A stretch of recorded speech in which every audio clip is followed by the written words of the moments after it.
बड़ों को प्रणाम, बराबर को नमस्कार, छोटों को आशीर्वाद। आज 21 जुलाई मंगलवार 2020 पूर्ण योग शिक्षा का 21वां दिन। मैं डॉक्टर ओम प्रकाश आनंद जी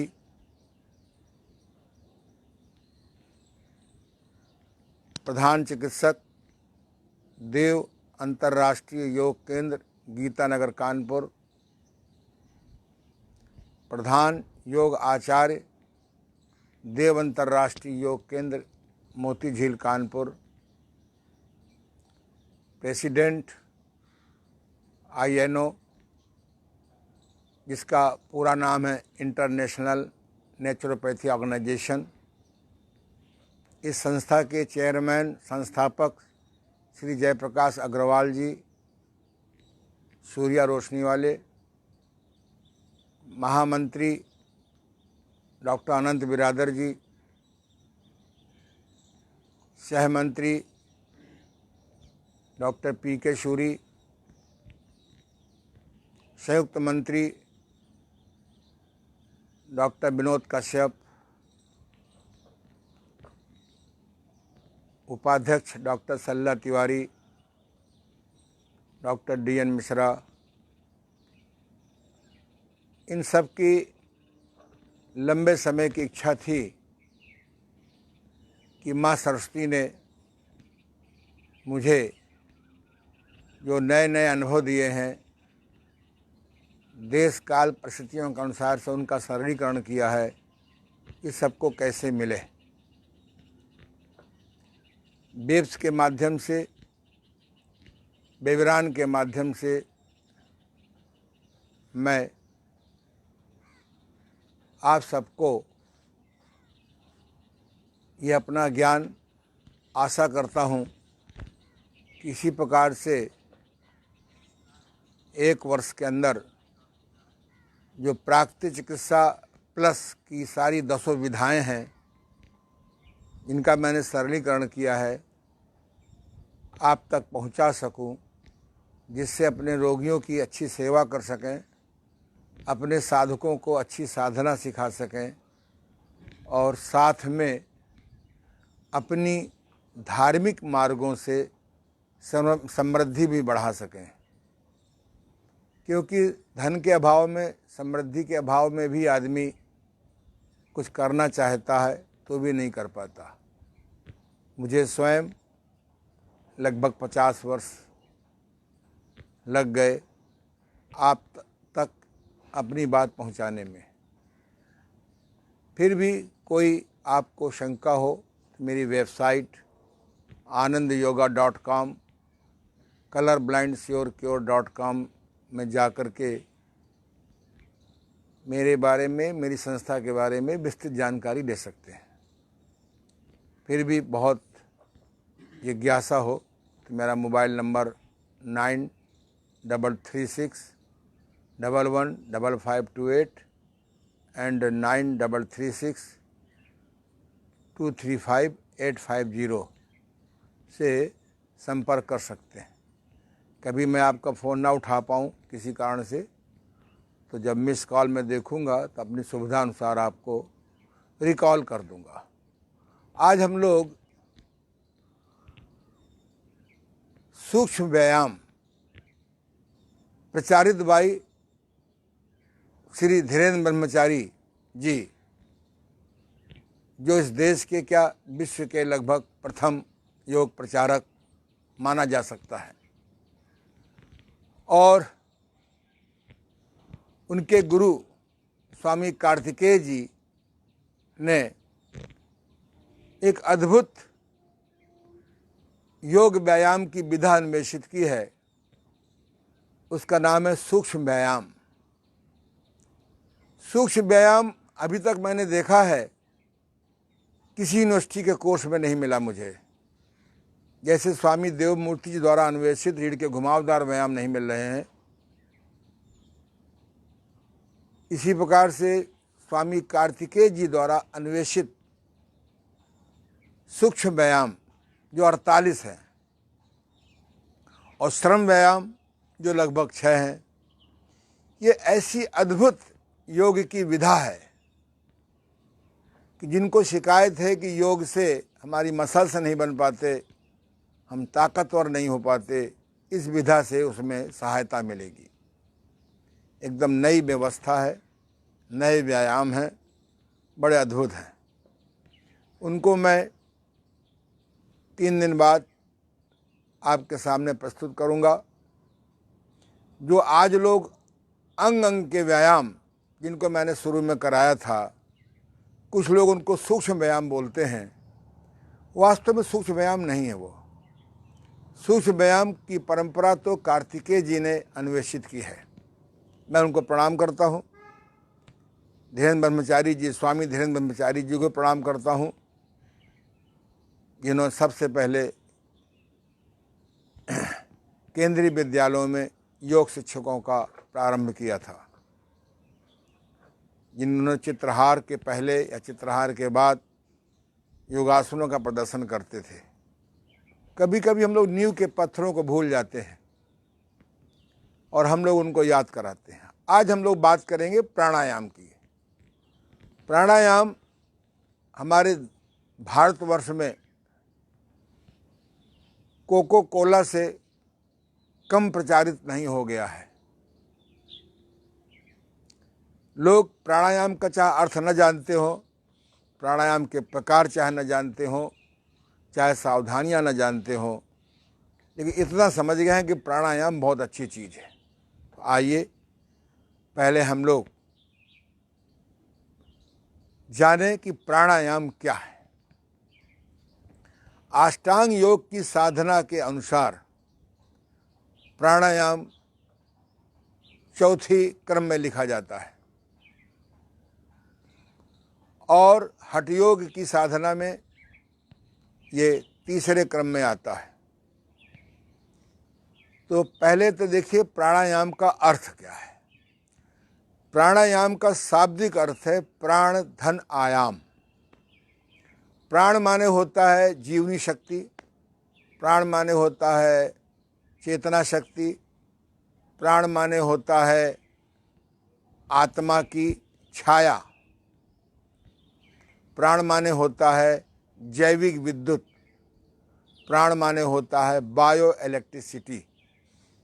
जैसे हमारे घर में इलेक्ट्रिसिटी होती है, बिजली होती है, जब बिजली चली जाती है, अगर आपके पास बैटरी का इंतज़ाम नहीं है, इन्वर्टर का इंतज़ाम नहीं है, तो अंधेरा हो जाएगा। अगर इन्वर्टर भी नहीं है, इन्वर्टर है तो ठीक है, इन्वर्टर भी नहीं है तो और अंधेरा हो जाएगा, चांसेस ख़त्म। तो हम लोग टार्च ढूंढते हैं। टार्च भी नहीं है तो फिर हम लोग मोमबत्ती ढूंढते हैं। मोमबत्ती मिल गई लेकिन माचिस नहीं मिली। तो प्राणायाम के अभाव में हमारे शरीर शक्तिहीन होने लगता है। शरीर में, इस स्थूल शरीर में जो सूक्ष्म इकाई है उसका नाम है सेल, हिंदी में कहते हैं कोशिका। अगला क्रम है टिश्यू, हिंदी में कहते हैं ऊतक। उसका अगला क्रम है ऑर्गन, हिंदी में कहेंगे अंग। इसका अगला क्रम है आपका सिस्टम, इसको हिंदी में कहेंगे तंत्र। बॉडी में 9 तंत्र होते हैं, पाचन तंत्र, श्वसन तंत्र, रक्त संस्थान तंत्र, नर्वस सिस्टम तंत्र, प्रजनन तंत्र, हार्मोनल तंत्र आदि। और इनके ऊपर होते हैं सेंसेस अर्थात ज्ञानेंद्रियां, और ज्ञानेंद्रियों को गवर्न करता है ब्रेन अर्थात मस्तिष्क, और मस्तिष्क के ऊपर होता है मन, मन के ऊपर होता है बुद्धि। प्राय लोग बुद्धि से परिचित नहीं है क्रम में, और उसके ऊपर होता है आत्मा, और आत्मा परमात्मा का एक अंश है। जैसे गमले की मिट्टी पृथ्वी के ही मिट्टी का एक अंश है। तो प्राणायाम के माध्यम से हमारे शरीर में बायो इलेक्ट्रिसिटी पैदा होती है। यद्यपि हम लोग बचपन से ही जब पैदा होते हैं, यहाँ तक कि गर्भ की अवस्था में भी स्वाभाविक हमको विद्युत मिलती है प्राकृतिक तरीके से। जब हम बाहर निकलते हैं, संसार में आते हैं, तो अगर हम उचित भोजन न करें, उचित प्राणवायु न मिले, उचित वैचारिक पोषण न मिले, उचित शिक्षा न मिले, उचित आध्यात्मिक दीक्षा न मिले, इन सब से हमारा प्राण घटता है। प्राणायाम प्राण के तरीके बहुत हैं। प्राकृतिक भोजन करें, खुशी खुशी भोजन करें, चतुर्थांश बांट कर भोजन करें, प्राण शक्ति बढ़ती है। योगासनों से भी प्राण शक्ति बढ़ती है, मेडिटेशन से भी प्राण शक्ति बढ़ती है, मैग्नेट थेरेपी से भी प्राण शक्ति बढ़ती है, ऑर्गेनिक जड़ी बूटियों से भी प्राण शक्ति बढ़ती है। प्राण शक्ति बढ़ाने के बहुत तरीके हैं। जो सिद्ध गुरु होते हैं वो अपने शक्तिपात के द्वारा शरीर में प्राण शक्ति में वृद्धि कर देते हैं। प्राण शक्ति सेल को भी चाहिए, टिश्यू को भी चाहिए, ऑर्गन को भी चाहिए, सिस्टम को भी चाहिए, ब्रेन को भी चाहिए, आत्मा को भी चाहिए। घर में जब हम बड़े पावर की चीज़ें लगवाते हैं बिजली के, तो हमको बिजली की पावर बढ़ानी पड़ती है। हमारे शरीर में लीवर सबसे अधिक बिजली खींचता है। तो जब हम प्राणायाम नहीं करते, जब हम प्राकृतिक भोजन नहीं करते, जब हम नकारात्मकता में सकारात्मक ढूंढने की कला नहीं जानते, जब हम संतोष बैंक की मेंबरशिप नहीं लेते हैं, सदाचार का जीवन नहीं जीते हैं, तो हमारी प्राण शक्ति घटती जाती है। आजकल की जो केमिकल चिकित्सा पद्धति है, जब वो दवाइयाँ प्रयोग करते हैं तो लाभ तो दिख जाता है, लेकिन हमारी प्राण शक्ति घट जाती है। इसीलिए जो अब डॉक्टर लोग भी कहने लगे हैं जीवन शैली बदलो, मेडिटेशन करो, योगासन करो आदि। कल मैं आयुर्वेदिक क्षेत्रीय कार्यालय में वृक्षारोपण के लिए बुलाया गया था। संयोग से वहाँ के जो ब्रजेश सिंह कटियार, डॉक्टर ब्रजेश सिंह कटियार आए हैं। वो मेरे पुराने बचपन के तो नहीं, बड़ी उम्र के सिखाए हुए योग शिक्षक हैं। कल बहुत अच्छी बात उन्होंने कही। मेरा परिचय भी सबसे कराया कि मैं तो डॉक्टर आनंद जी का विद्यार्थी रहा हूँ, योग की शिक्षा ली है, मेरी पत्नी ने भी रेकी की शिक्षा ली है, और मैं अनुभव करता हूँ कि इस देश को पुनः बीमारियों से बचाना है तो हमको 3 पवित्र नदियाँ बहाना है। आयुर्वेद के साथ योग साधना और प्राकृतिक चिकित्सा। मैं भी इसी पक्ष में हूँ। प्राकृतिक चिकित्सा से शोधन करिए, योग साधना से तन मन आत्मा की शक्ति बढ़ाइए, प्रज्ञा बुद्धि जगाइए, और आयुर्वेद से लाभ जल्दी उठाइए। लेकिन कल वो कह रहे थे कि आजकल के वैद्यों को नाड़ी का ज्ञान नहीं है, वात पित्त कफ का ज्ञान नहीं है। पित्त वाले को पित्त कारक पित्त जिसका बढ़ा हुआ है उसको पित्त कारक दवा दे रहे हैं, जिसका कफ भरा हुआ है कफ कारक दवा दे रहे हैं, जिसको वायु कारक है वो वायु कारक दवा बढ़ दे रहे हैं। तो बड़ा गड़बड़ सड़बड़ है। खैर, हम लोगों ने तय किया है कि मिल करके कुछ इस देश के लिए करेंगे। तो आइए, प्राणायाम का अर्थ होता है प्राण का आयाम। आयाम माने होता है विस्तार। हम प्राण का विस्तार कैसे करें, हम अपने इस शरीर रूपी व्यवस्था में कैसे लाइफ पावर बढ़ाएं, बिजली की शक्ति बढ़ाएं। इसके लिए आपको केसा हाउस नहीं जाना, बिजली घर नहीं जाना, बस सवेरे जल्दी उठना है। और सबसे पहले हम लोगों को अगर कब्ज रहता हो तो बस्ती क्रिया कर लीजिए, गणेश क्रिया कर लीजिए, गर्म पानी पी करके किंग क्वीन एक्सरसाइज को देर कर लीजिए, कब्ज टूट जाएगा। कफ विकार रहता हो तो नाक में तेल डालिए, रबड़ नीति करिए, जल नीति करिए, आपका कफ विकार ठीक हो जाएगा। अगर पित्त कुपित हो गया है, पानी पी के कुंजर करिए। कुंजर अगर आपका नहीं सिद्ध होता है डायरेक्ट तो दंड धौती करिए। प्राचीन काल की दंड धौती नहीं, बहुत मोटी होती थी। जब मैं पहली बार श्री स्वामी धीरेन्द्र ब्रह्मचारी जी के यहाँ गया, उनकी दंड धौती धागों की थी और इतनी मोटी थी, उसको देख के ही मैंने प्रणाम कर लिया। अब हमने एक नई खोज की है कि 12 नंबर कैथेटर को जैसे नाक में नेती डालते हैं ऐसे गले में डालेंगे। दूसरा व्यक्ति स्वयं कर सकते हैं, बस वो हमारा जो वाल्व है खुल जाता है और तय हो जाती है। अगर आपको लगे कि हमारा मन बहुत भाग रहा है तो त्राटक कर लीजिए 5-10 मिनट। देखिए हमारा पेट बहुत डिस्टर्ब है तो नौली क्रिया कर लीजिए, उस व्यायाम में शामिल कर लीजिए। और एक क्रिया होती है कपाल शोधन। इसका प्राचीन नाम कपाल भाती है, लेकिन मैंने इसका नाम बदल दिया है कपाल शोधन। भाती माने भी शोधन होता है और शोधन माने भी भाती होता है। क्योंकि सिद्धे बाबा रामदेव ने कपाल भाती प्राणायाम का इतना प्रचार कर दिया है, जिनको करना चाहिए ज़्यादा कर रहे हैं, जो कम सीमा में कर रहे हैं अच्छे लोग हैं, जिनको नहीं करना चाहिए वो भी कर रहे हैं। तो कपाल, रियल कपाल भाती क्या है? सिद्धे बाबा रामदेव जो निकाला उसका नाम है कपाल भाती प्राणायाम।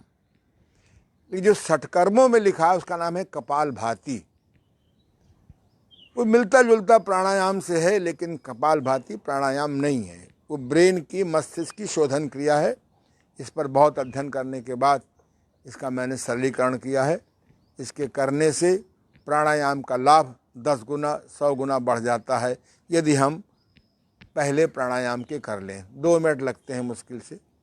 तो आइए, प्राणायाम करने के पहले 4 शर्तें हुई। यदि आपको कब्ज रहता हो तो पहले कब्ज तोड़िए। पित्त कुपित हो तो पहले पित्त तोड़िए, पित्त कुपित शांत करिए। अगर कफ विकार है, नाक भरी हुई है कफ से, तो पहले नेति द्वारा कफ निष्कासन करिए। फिर आप दोनों स्वर को चलाने का अभ्यास करिए। दोनों स्वर चलाने की तमाम विधियां हैं। भ्रमण योग भी है, इंजन दौड़ भी है। जो 20 आसन मैंने बताए हैं वो भी अगर ईमानदारी से किया जाए तो दोनों स्वर चलने लगते हैं। फिर भी मैंने अपने गुरुदेव से पूछा, जो व्यायाम नहीं कर सकते हैं क्या कर सकते हैं? तो उन्होंने कहा हाथ सामने कराया। भस्त्रिका प्राणायाम स्वामी देव मूर्ति जी के मेथड से भस्त्रिका प्राणायाम करने से भी आप इधर आ जाओ, तुम उधर आ जाओ, बैठिए बैठिए। पद्मासन में बैठ जाए तो बेस्ट है। ना बैठ सकें अर्ध पद्मासन में बैठिए, नहीं बैठ सके सुखासन में बैठ जाइए, स्वस्तिकासन में बैठ जाइए, सिद्धासन में बैठ जाइए। जो ध्यान के 5 आसन हैं उनमें किसी में बैठ जाइए। अब आप हाथ सामने करिए, श्वास को भरिए,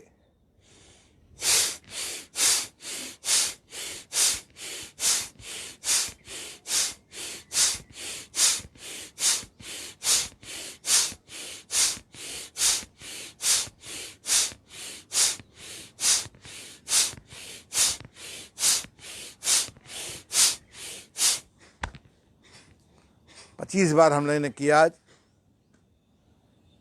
ऊपर करिए,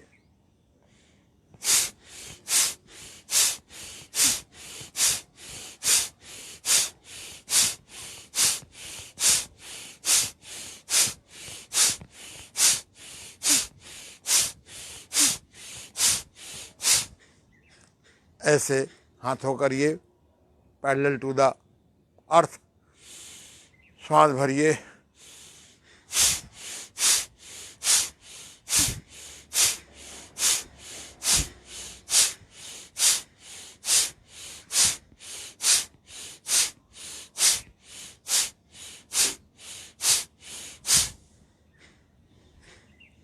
नंबर 4, इस क्रिया में निकालने में ज़्यादा जोर देते हैं। यदि भर जाए तो टेंशन नहीं करें।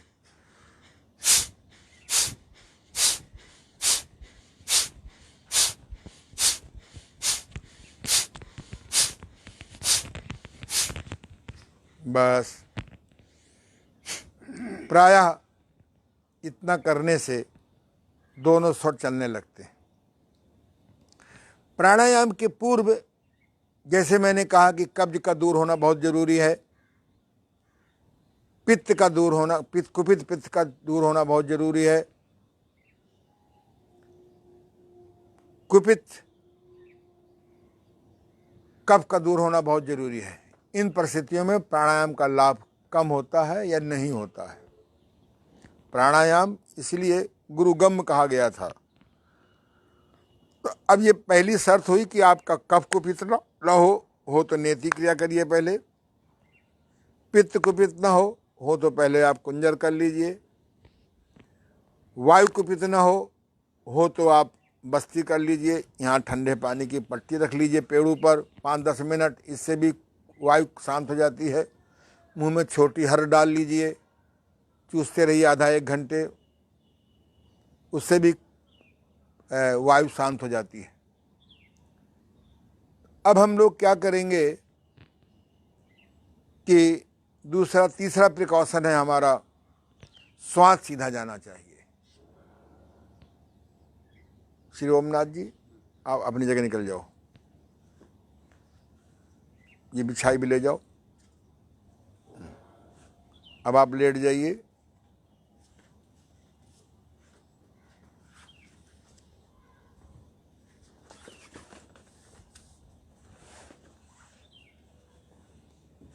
अगर आप उल्टी श्वास चलती है आपकी, तो समझ लीजिए प्राणायाम का लाभ आपको नहीं मिलेगा।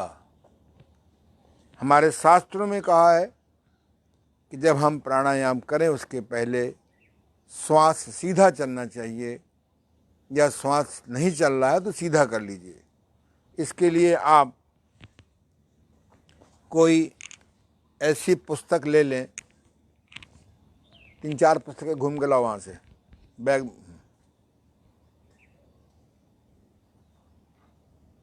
वहीं से दे दो। चलो,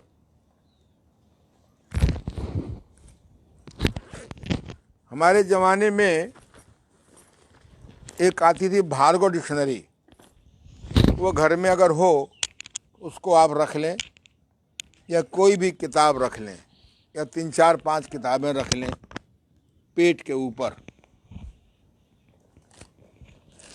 यानी इतनी किताबें रख लें कि आपको लेटे लेटे दिखाई पड़े पेट के ऊपर रखा सामान। दिखाई पड़ रहा है? ना कर दीजिए ना। हाँ, संकोच काहे कर रहे हैं?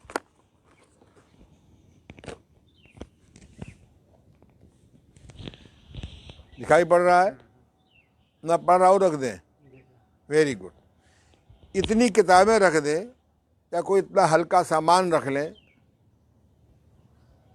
कि लेटे लेटे दिखाई पड़े। अब श्वास को लीजिए। अगर श्वास लेने पे ये सामान या किताब ऊपर आ रहा है तो आपका श्वास सीधा है। श्वास छोड़िए, श्वास लीजिए, श्वास छोड़िए,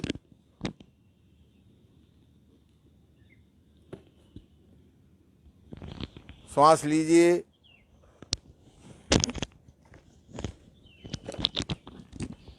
तुम संभाल के जाओ अंदर, कुछ किताबें ले आओ। कहीं से उठा के ले आओ 4-5। जो डिक्शनरी होती है ना, उसको ऐसे आप खोल करके ऐसे रख लें तो आराम से दिखाई पड़ता है।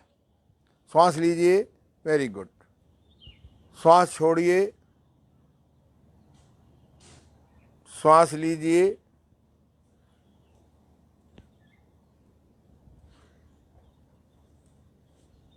बहुत सुंदर।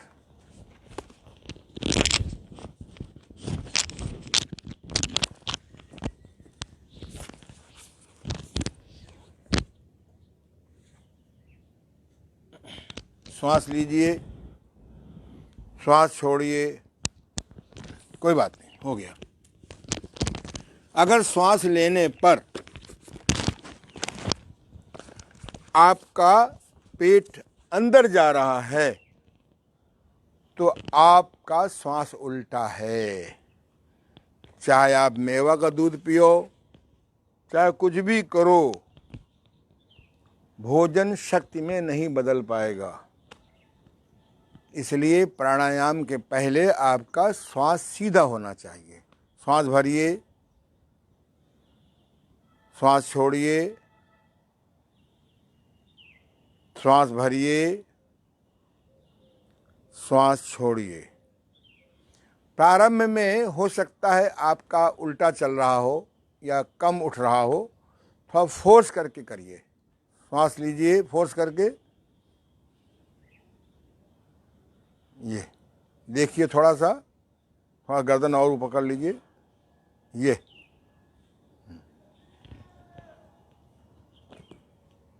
हल्की से तकिया लगा लीजिए।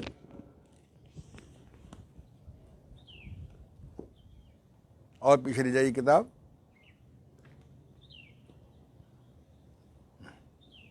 आपको तकिया लगाना सिखाएंगे। 100 में 99 आदमियों को तकिया लगाना नहीं आता। कोई बहुत ऊंची लगा रहा है, कोई नीची लगा रहा है, कोई दाएं लगा रहा है, कोई बाएं लगा रहा है। श्वास लीजिए, ये छोड़िए। तो अगर आपका श्वास लेने में पेट बाहर आ रहा है तो आपका श्वास सीधा चल रहा है। आपने प्राणायाम की दूसरी शर्त पूरी कर दी। पहली शर्त कब्ज निवारण, कफ निष्कासन, पित्त शामक। दूसरी शर्त श्वास लेने पर पेट बाहर, श्वास छोड़ने पर। तीसरा, हाँ, इसके पहले मैंने आपसे दोनों स्वर कहे थे। पहला, वात पित्त कफ का कुपित न होना। दूसरा, दोनों स्वर चलना। तीसरा, सीधा श्वास होना। और चौथी शर्त बहुत अनिवार्य है, वह है स्वच्छ शुद्ध वायु।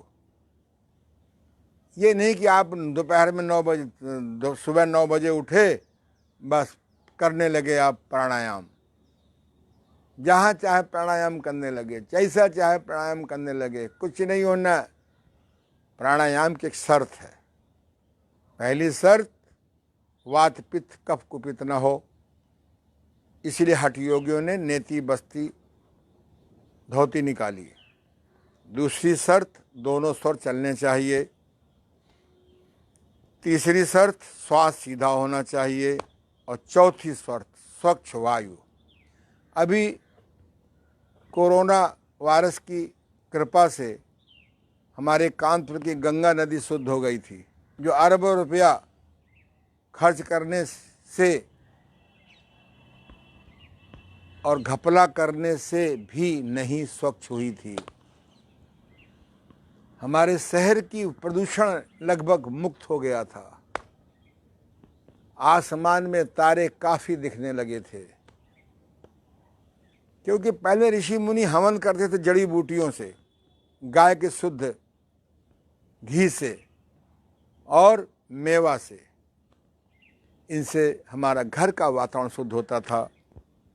वायरस बैक्टीरिया बेचारे मर जाते थे।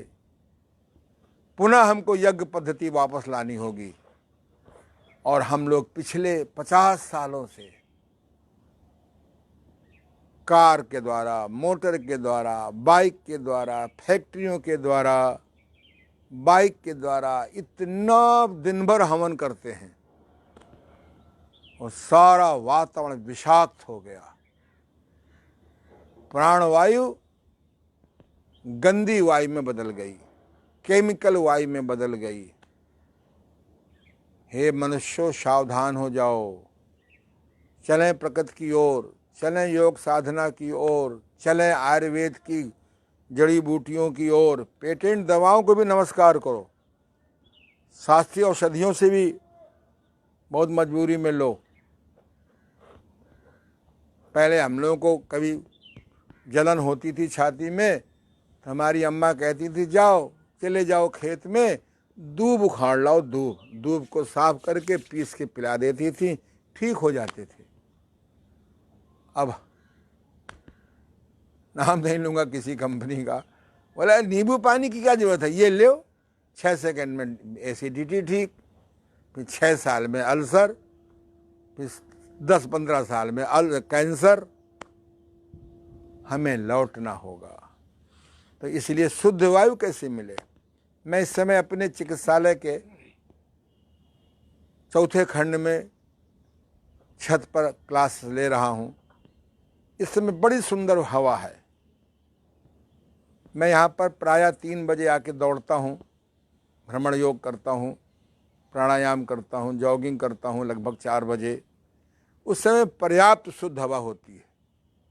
ज्यों ज्यों भोगी लोग जगेंगे, कोई 5 बजे, कोई 6 बजे, कोई 7 बजे, कोई 8 बजे, कोई 9 बजे, कोई 10 बजे, ज्यों ज्यों केमिकल व्हीकल बढ़ेंगे, शुद्ध वायु खत्म हो जाएगी। हमने बहुत पहले कहा था छायादार वृक्ष लगाए जाएं। हमारी वर्तमान सरकार छायादार और फलदार वृक्ष लगाए जाएं। गरीबों को आम मिलना बंद हो गया। पहले हम लोग खूब तोड़ ताड़ के खाते थे गांव में। कल हम लोगों ने काफ़ी फलदार वृक्ष लगाने की योजना बनाई है। इसलिए शुद्ध हवा आपको चाहिए। सरकार के भरोसे मत रहिए। सरकार का मतलब होता है जिसके पास सर ना हो, केवल कार हो। है गवर्नमेंट, गौर नहीं मिनट भर जनता का, उसको कहते हैं हम लोग गवर्नमेंट। आप ही गवर्नमेंट हो। हम लोग अपने देश को खुद बनाएं। चलिए, ये हो गया। अब आप बैठ जाइए, यहीं बैठ जाइए, उधर मुँह करके बगल में बैठ जाइए। आप भी आ जाइए, उसे न लाइए, बिछा हुआ है।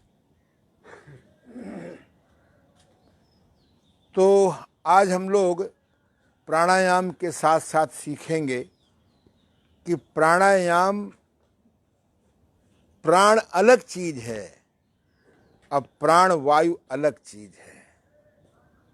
प्राण माने बायो इलेक्ट्रिसिटी, प्राण वायु, वायु से प्राण कैसे बनाया जाए। वायु भी 5 प्रकार की होती है।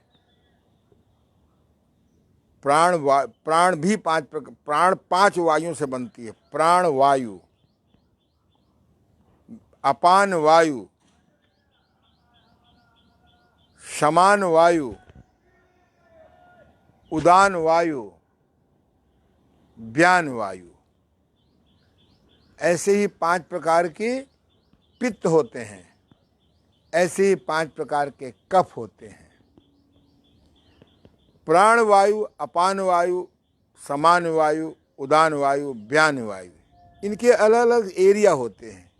किस एरिया में किस वायु को काम करना है। जैसे शहर में 5 थाने हों, 5 जोन हों, उनके काम बटे होते हैं। ऐसे शरीर में 5 पित्त होते हैं। जब शांत अवस्था में होते हैं तो मित्र होते हैं, और जब ऐसे 5 कफ होते हैं। शांत अवस्था में होते हैं तो मित्र होते हैं, और गुस्सा हो जाए तो आपके दुश्मन हो जाते हैं।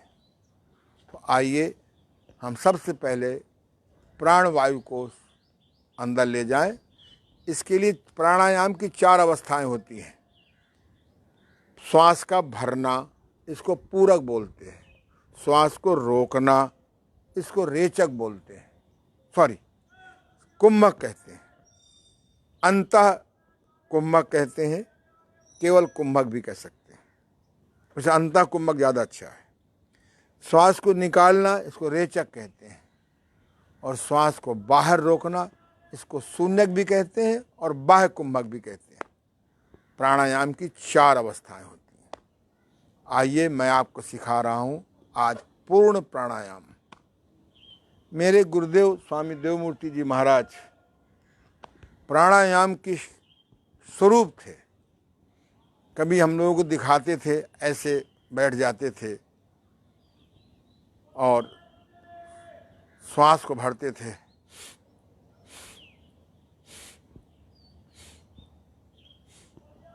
और उनकी छाती फर्स्ट क्लास, पेट अंदर चला जाता था और छाती कई सेंटीमीटर बाहर आ जाती थी। उनको इतना प्राणायाम का अभ्यास था कि वह यहाँ पर जब प्राणायाम का कुंभक करते थे तो हम लोग सुई घुसेड़ते थे, नहीं घुसती थी। सरिया घुसेड़ते थे, नहीं घुसती थी, तिरछी हो जाती थी। तो जब आप किस हिस्से में हमको मजबूत करना है उसके लिए पूर्ण प्राणायाम सीखना होगा। तो आइए एक फार्मूला याद कर लो, 14-21। 14-21 इसको और थोड़ा एनालाइज करिए। 1-4-2-1 क्या कहा? 1-4-2-1 14-21। 7 का पहाड़ा पढ़ दीजिए, 7 का 7, 7 दूनी 14, 7 3 21। एक 7 को हटा दीजिए, 14-21 1-4-2-1। अब इसमें 4 का गुणा कर दीजिए, मल्टीप्लाई कर दीजिए 4 का, तो 4 16 8 4। जब 1-4-2-1 में 4 का गुणा कर देंगे तो 4 16 8 4, अर्थात 4 गिनती में श्वास भरेंगे। भरिए। अब नाक बंद कर लीजिए दोनों। 16 गिनती में श्वास रोकेंगे, रोक नहीं पाएंगे, 4 ही में रोकिए अभी, नहीं तो लंग्स फट जाएंगे आपके। अब दूसरी नाक से 8 गिनती पर निकालिए, फिर निकालने के बाद बाहर ही 4 गिनती में रोके रहिए। फिर समझिए, 4 में गिनती में भरेंगे, रोकना 16 गिनती में है, पर अभी आप रोक नहीं पाएंगे, 3-4 महीने लगेंगे। 4 में रोकिए 4 गिनती में, और दूसरी नाक से 8 गिनती में निकालिए, और बाहर ही 4 गिनती में रोके रहिए। अर्थात 4 गिनती में भरना, 4 गिनती में रोकना, 8 गिनती में बाहर निकालना, 4 में बाहर रोकना। फिर उसी नाक से 4 में भरिए गिनती में, फिर अंदर 4 गिनती में रोकिए, फिर दूसरी नाक से 8 गिनती में निकालिए, फिर 4 गिनती में बाहर रोकिए। हर सप्ताह अंदर रोकने की क्रिया 1-1 गिनती बढ़ाएंगे। पहले सप्ताह के बाद 5 गिनती में रोकिए अंदर, आफ्टर 1 वीक 6 गिनती में रोकिए, आफ्टर 1 वीक 7 गिनती में 7 में रोकिए। ऐसे 1-1 गिनती बढ़ाते बढ़ाते 3 महीने 4 महीने में प्राणायाम सिद्ध होगा। आप शक्तिवान हो जाएंगे। ईमानदारी से सवेरे करिए, सारे प्राणायाम एक तरफ और यह प्राणायाम एक तरफ। इसे कहते हैं पूर्ण प्राणायाम। अभ्यास करिए। 4 गिनती में श्वास भरेंगे बाईं नासिका से, फिर दोनों नाक बंद कर लेंगे, 4 गिनती में रोकेंगे, दूसरी नाक से 8 गिनती में निकालेंगे। गिनने की स्पीड एक सी रहेगी, फिर 4 गिनती में बाहर रोके रहेंगे।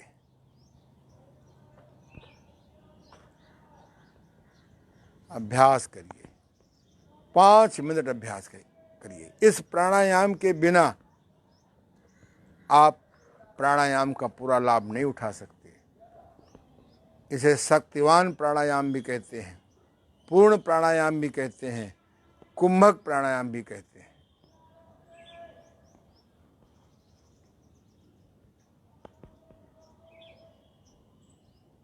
दोनों स्तर चलना बहुत जरूरी है। कुपित वायु, कुपित पित्त, कुपित कफ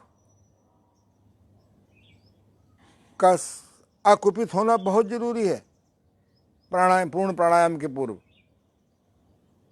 वैसे भी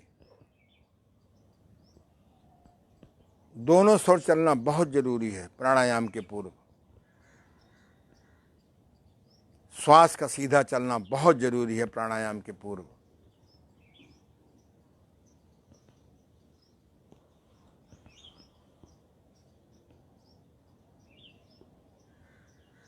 दोनों स्वर चलना बहुत, शुद्ध वायु बहुत जरूरी है।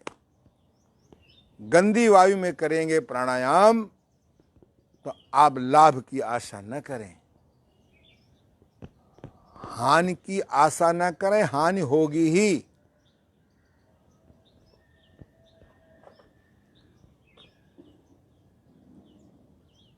आज इतना ही बस, कल हम लोग दोहराएंगे। मैं जानता हूं मेरे खुद असिस्टेंट्स ये लोग प्राणायाम में बड़े आलसी हैं। अगर लोग प्राणायाम करने के चेहरे में मार क्या चमक आवे, बिना भोजन के शरीर काम करे, थके नहीं। खाने से भी इलेक्ट्रिसिटी बनती है, बायो इलेक्ट्रिसिटी भोजन से भी बनती है, पर आग के पके भोजन से नहीं बनती। उस पर भी उबाल दिया, उस फिर भूंज दिया, फिर तल दिया। अब तो तेल में मूंगफली तली जा रही है, तेल में दाल तली जा रही है। मेरे गुरुदेव कहते थे, आप नेचर को उबालोगे तो बीमारियों से आप उबलोगे। अगर आप नेचर को छौंकोगे तो बीमारियां आपको छौंकेंगी। अगर आप बीमारियों को तलोगे तो बीमारियां आपको तलेंगी। अगर आप नेचर के सामान को, खाद्य सामान को भूंजोगे तो बीमारियां आपको भूंजेंगी। बीमारी का जो पहला कारण है वर्टिकल हो जाना है, दूसरा कारण है हमारा आग का पका भोजन, और तीसरा कारण है आपका ये सिंथेटिक कपड़े पहनना। चौथा कारण है और की बीमारी। कोरोना ने क्या सिखाया अभी? Simple living, simple thinking, simple eating. चलो आगे देखो। अब हम अगला प्राणायाम करेंगे जो बहुत आवश्यक है, उसका नाम है सूर्यभेदी प्राणायाम। बाई नासिका से, इसको दाई नासिका को सूर्य के स्वर कहते हैं और बाई नासिका के स्वर के आने जाने को चंद्र स्वर कहते हैं। जैसे पृथ्वी के लिए भगवान सूर्य, मामा चंद्रमा जरूरी हैं, ऐसे ही हमारे को जब शरीर में गर्मी चाहिए तो बाई नासिका बंद कर लें, दाई नासिका से श्वास लीजिए और इसी नासिका से दुगने में छोड़िए। अर्थात दाई नासिका से श्वास लीजिए 4 गिनती में और दाई नासिका से ही श्वास छोड़िए 8 गिनती में।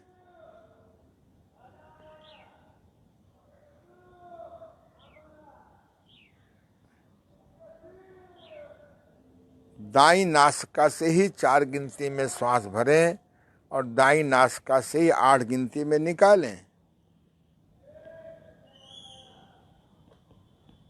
अगर आप 5 मिनट इसको करें तो आपके शरीर में अगर ठंडक लग रही होगी तो शरीर आपका गर्म हो जाएगा।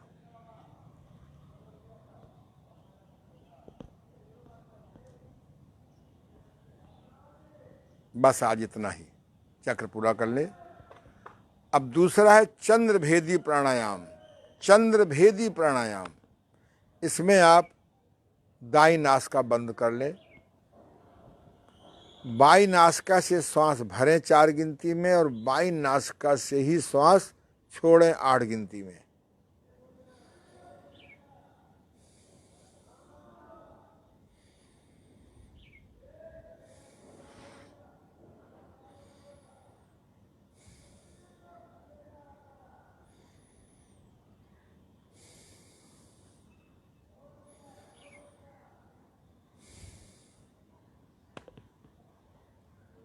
अगर आपको तप रहा है शरीर आपका, है, बत्ती चली गई है,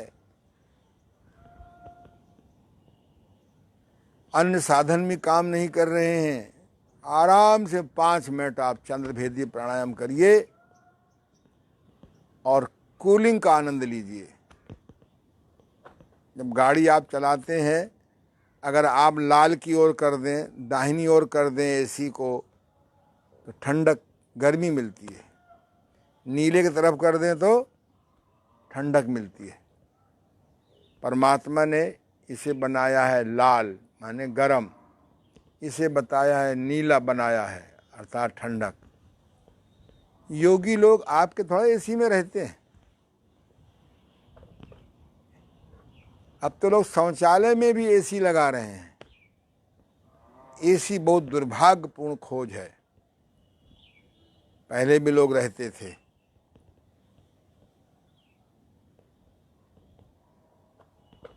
हमारे देखते देखते ऊपर का पंखा आया, फिर स्टैंड पंखा आया, फिर कूलर आया, अब एसी आया, अब पता नहीं अब क्या आएगा। शरीर का पसीना निकलने नहीं पाता, खून की गंदगी निकलने नहीं पाती। अज्ञानता में कूलर में बैठे रहते हैं। मेरे ऑफिस में भी कूलर लगा है, मैंने बड़े को हटा के छोटा लगाया, प्राय में खोलते ही नहीं हूँ। जब कोई बहुत आदमी वीआईपी आदमी आता है, हम एसी में नहीं रह पाएंगे, तो उसको कुछ देर खोल देता हूँ। बेचैन रहते हैं। शरीर का पसीना आने दो। पसीना खून की गंदगी निकालता है। यदि एसी के बिना नहीं रह सकते हो तो घर में स्टीम चेम्बर बनाओ। 1-2 दिन में मैं आपको दिखाऊंगा, मूविंग स्टीम चेम्बर बनाया है, अब बहुत सस्ता। बस अब वो भी स्टीम चेम्बर मत लो, घर में कैसे स्टीम बनाओ। ये हमारा हो गया चंद्रभेदी प्राणायाम। अब आप करेंगे तो पहला हो गया हमारा भस्त्रिका प्राणायाम, दूसरा हो गया पूर्ण प्राणायाम, तीसरा हो गया सूर्यभेदी प्राणायाम, चौथा हो गया चंद्रभेदी प्राणायाम, पांचवा उज्जाई प्राणायाम। सीधे बैठ करके नासिका से श्वास लीजिए, गले से रगड़ते हुए, और गले से रगड़ते हुए छोड़िए। उज्जाई प्राणायाम करने वालों को गले की जो थायराइड ग्रंथि है, जो गले की नालियां हैं, इनमें सूजन नहीं आती, इनमें कफ नहीं जमा होने पाता।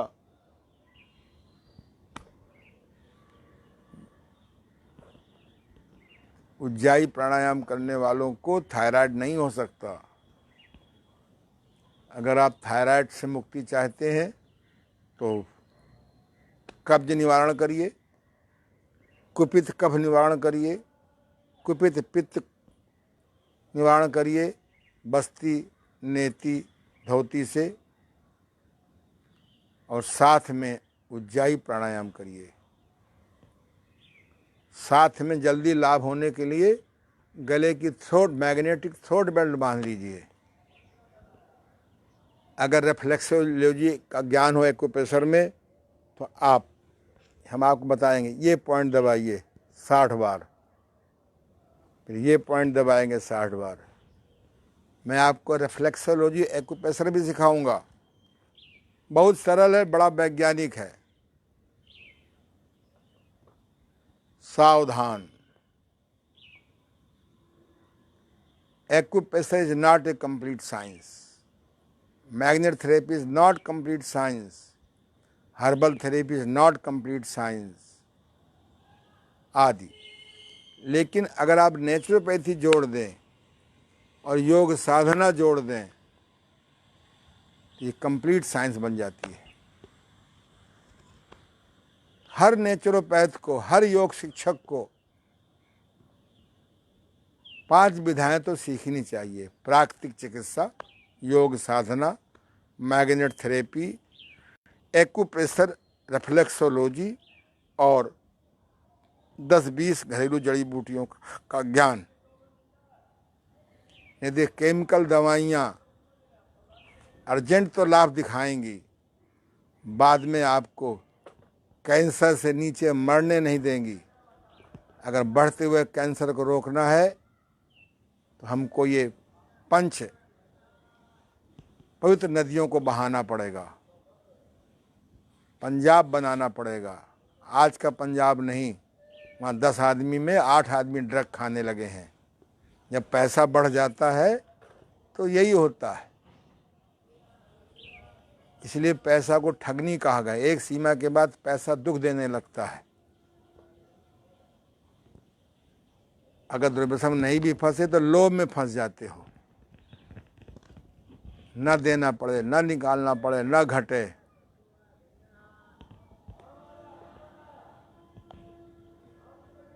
बस अब आप करेंगे भ्रामरी प्राणायाम।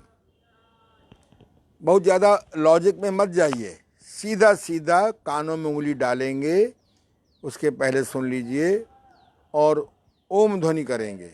अकेले अगर कोई ओम से झगड़ा हो आपका, क्योंकि हम लोग धर्म को नहीं जानते और धार्मिक ठेकेदार बन गए हैं, जीवन में अनुभव नहीं है और ज्ञानी बन गए हैं। याद रखो, सूचना और ज्ञान में अंतर है। हम जानते हैं बिना भूख के ना खाएं, कम भूख में ना खाएं, बिना चबाए ना खाएं, भरपेट ना खाएं, चबा चबा के खाएं। ये जानकारी तो हमको है, लेकिन जीवन में उतारा नहीं है। ये आपका ज्ञान नहीं हुआ। जो जाने उसको जीवन में उतार लें, उसको ज्ञान कहते हैं। ऐसा क्यों होता है, इसकी केमिस्ट्री फिजिक्स क्या है, इसको विज्ञान कहते हैं। इसलिए आप सीधे जो है कानों में उंगली डालिए। ओ में समय थोड़ा, माँ में समय लंबा।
बस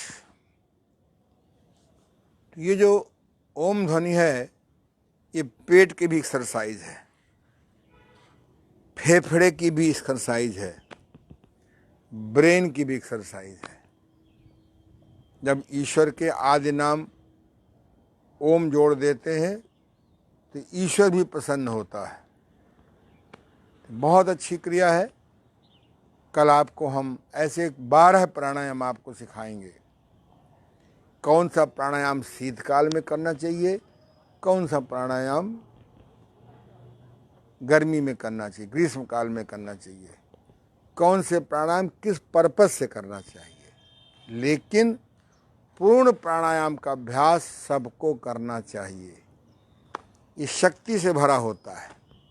प्राणायाम करने वालों को शास्त्रों में लिखा है कि देसी गाय का दूध, अब देसी कहना पड़ता है क्योंकि लोग अधिक के चक्कर में ये जंगली गाय, विदेशी गाय पाल रखा है। वो गाय नहीं है।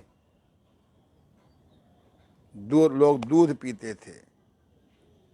अब जो शहरों में दूध आता है, दूध थोड़ा आता है, 60% केमिकल चीज़ों दूध बनता है। हम दूध नहीं पीते, केमिकल खाते हैं। तो मत दूध पियो। सोयाबीन का दूध खुद बनाओ। नौली सिद्ध हो गई हो तो मेवा का दूध पियो, मूंग का दूध पियो, गेहूं का दूध पियो। मैं आपके दिन दूध बनाने की विधि बताऊंगा, रोजगार कैसे बढ़ाएं।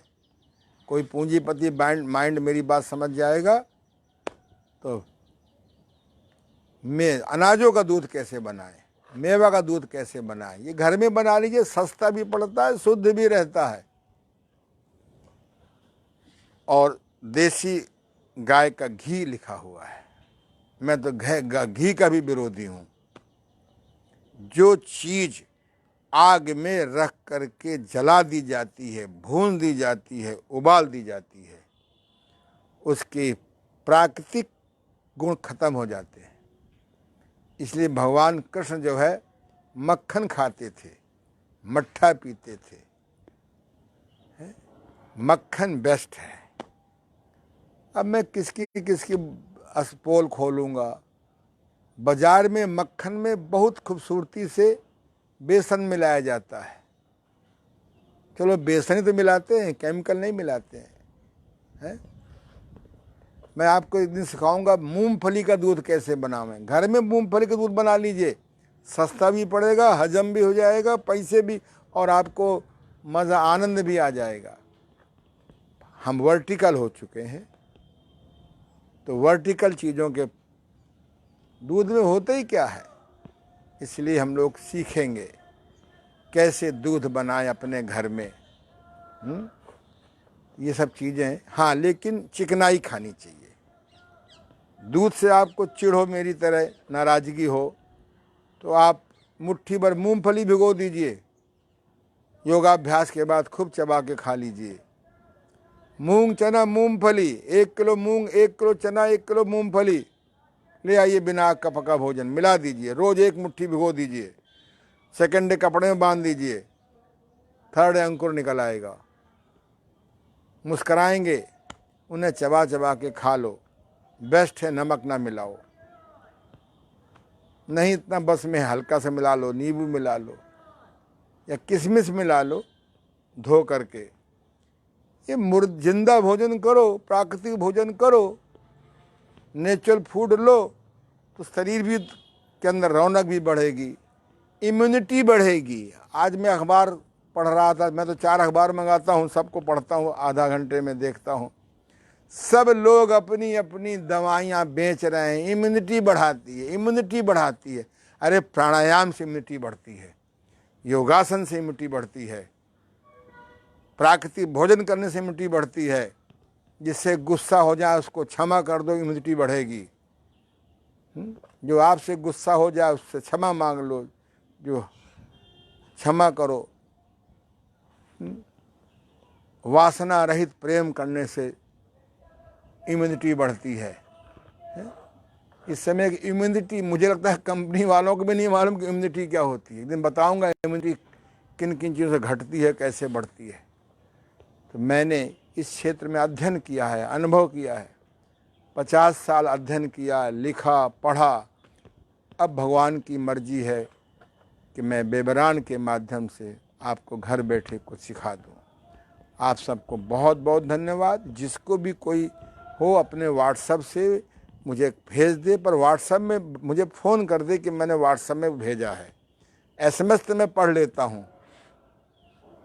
अब 12,000 व्हाट्सएप में मैं किसका किसका पढ़ूँ? सब लोग ज्ञान की गंगा बढ़ा रहे हैं, अनुभव विहीन ज्ञान फेंक रहे हैं। बेचारे कथावाचक परेशान हैं, अब किसको पढ़ावें हम, हैं? इसलिए अपने ज्ञान को जीवन में उतारो। आप सबको बहुत बहुत धन्यवाद। मेरे व्हाट्सएप में मेरे लिखा रहता है, मैं जब भेजता हूँ आपको, कि प्राणायाम विद समझावन थेरेपी, योगासन विद समझावन थेरेपी। ये समझावन थेरेपी है, इसको अंग्रेजी में कहते हैं काउंसलिंग। मैंने इसकी हिंदी बनाई है समझावन है। एक कानपुर में मझावन भी है। तो आप लोग समझो, करोगे तो मेरी तरह आनंद उठाओगे। नहीं, संसार तो ये भव सागर है, यहाँ दुख के अलावा कुछ है नहीं। चलिए, आप सबको बहुत धन्यवाद। मेरी आपने अनुभवी कड़वी बातें सुनी, जीवन में उतारोगे तो चिराता कुट की नीम की तरह आनंद उठाओगे। चलिए।